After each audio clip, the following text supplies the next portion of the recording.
Assalamu alaikum. This is my fifth video, perhaps, regarding the Surah At-Tawbah, chapter 9. From the beginning of the surah, I've been covering, and the last video I stopped at verse number 6. And just to recap what has been talked about in the previous videos, namely the previous one, that in verse number 6, it answers or it removes all the confusion about the assumption that the classical views or even the Muslim fundamentals views regarding the honor and respect and the protection should be offered to the non-Muslims. They have exploited verse number 5, which may suggest that to kill them, to capture the other worshippers or the polytheists, and to hide or to wait for them, and so on and so forth. This has been exploited to suggest that the non-Muslims in a war, conflict, or a violent conflict, they are lawful to us to kill, just based on the denomination. So the previous verse would suggest that number 5, it may suggest from the apparent meaning of it and from the classical views about it that you stop killing them, or you stop capturing them, or what have you, or you don't let them go, you hold on to them only unless if they become Muslims or they embrace Islam. And the verse mentions 3 practices of the Muslim religion, that is to pray, pay zakah, and so on. And then if they do that, then let them go. That's what the verse suggests. But what if some of them don't want to become Muslim, and they have fallen as captives on the hands of the non-Muslims, or they lost the war? They have no powers anymore, so they are at the mercy of the Muslims. What happened to them if they refuse to become Muslim, to pay zakah, to perform prayers? Do we let them go? The verse says, let them go only when these conditions are met. Obviously, the fundamentalist views suggest that no, you don't let them go. Either you pay zakah, or if you want to keep your religion, you pay jizya. That's in verse number 29, we will get to. Or if you refuse to become Muslim, then you will not be let go. You will be actually liquidated and killed, or maybe perhaps jailed. And I said, in the case if they don't want to, the Quran simply answers the questions. But unfortunately, the fundamentalist views do not necessarily go beyond this particular verse, and they don't share it with the others.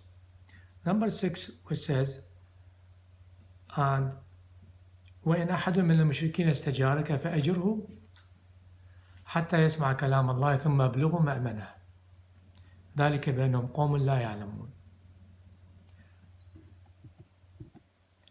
And if any of the associators, now al-mushrikun, this is the same group that they have been in conflict with the Muslims, which is a small group, and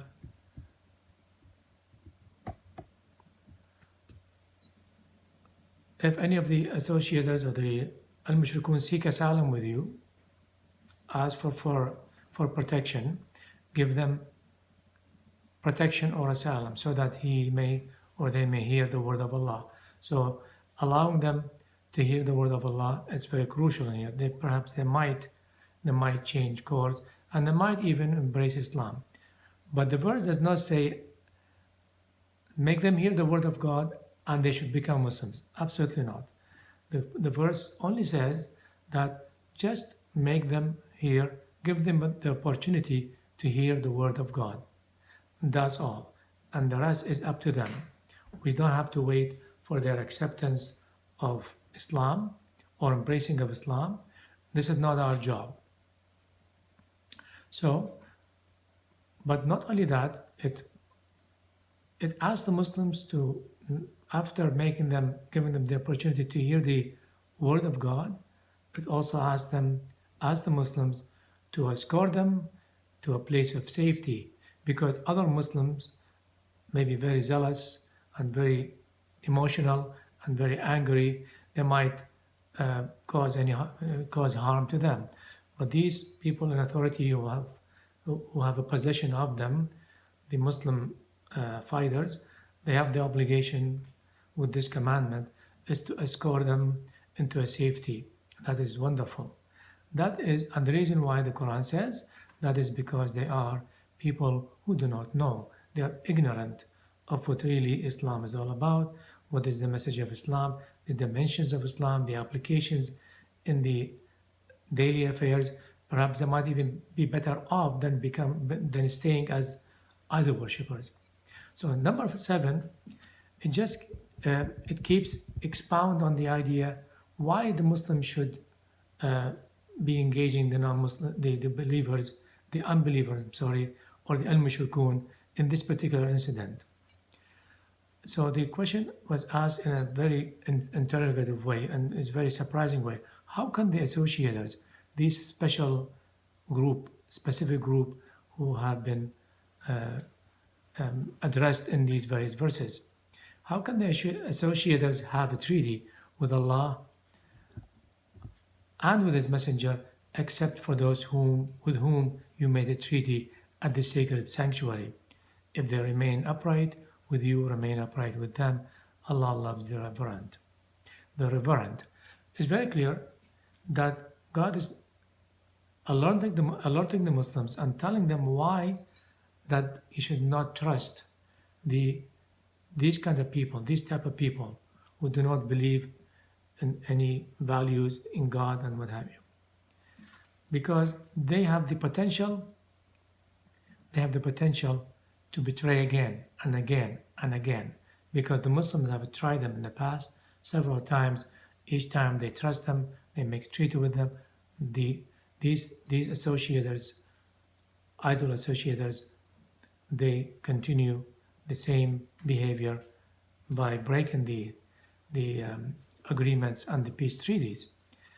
And then the Quran continues in number 7. It's very interesting enough saying that these mushrikeen, the idol worshippers, they show desire to become upright with you.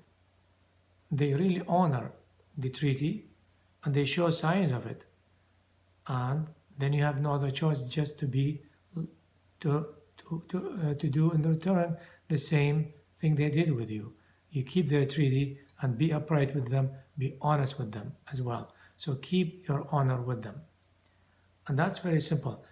Doesn't sound like kill all the mushrikeen based on their denomination because they're not Muslims. It says that if they keep their side of the bargain, then you keep it as well. So there is no harm to them. And that's very clear indication to us that the mushrikeen, not as a blanket, or the idol worshippers as a blanket for us to condemn them to death. Absolutely not. But that's not what the verse say anyway. And then the following verse, number 7, it clearly talks about that also another reality, that is these kind of people, al-mushrikeen or al-mushrikun, who have betrayed the Muslims several times, and these kind of people, when they have this kind of potentials and behavior, the verse is telling the Muslims there is another potential that you should be aware of. That is, if these mushrikun or mushrikeen, they are able to have the upper hand, to be stronger one day more than you, or to gain the upper hand, to gain strength, then they will absolutely have no respect, no care for any values that is out there. they will basically um, um, practice against you anything that is really evil, because it says they respect neither kinship nor treaty with you. They satisfy you with lip service, but their hearts refuse, and most of them are immoral. So that is potentially those who do not believe in any values, who do not believe in God, do not believe in any message of God. They are potentially, when they are stronger, they have the upper hand, they will strike against the wall any treaty, any values. They will abide by nothing but evil. They just talk, sweet talk with you when they are weak. But when they are strong, وَإِنْ يَظْهَرُوا عَلَيْكُمْ, they, when they overcome you, actually more appropriate in the English would be when they gain strength, when they have the upper hand over you, rather than when they overcome you. So when they are weak, yes, they will show you a sweet talk, and they will show their good intentions and their desire to make peace with you and so on. But when they gain strength, when they feel they have the upper hand, then everything changes. All their evil will be manifested, and they will absolutely impose or inflict upon you so much harm. And the Quran also emphasized at the end of the verse by saying, and most of them are immoral. And interestingly enough, here, the end of the verse, we should really pause a little bit and pay a little attention to it. This ending of the verse was saying, but most of them are immoral. That doesn't sound like all the idol worshippers are immoral. It says most of them. That means there are some of the idol worshippers are really sincere. They are ignorant. They're born into an environment that everybody is an idol worshipper, or do not believe in God and so on, what have you. They believe in many ideologies other than Islam. So there are some of them. The Quran is warning us that there are some of them are not necessarily are immoral, but the majority are immoral. Yes, and that's also another indication or proof that not all the al-mushrikeen, their blood should be lawful to us.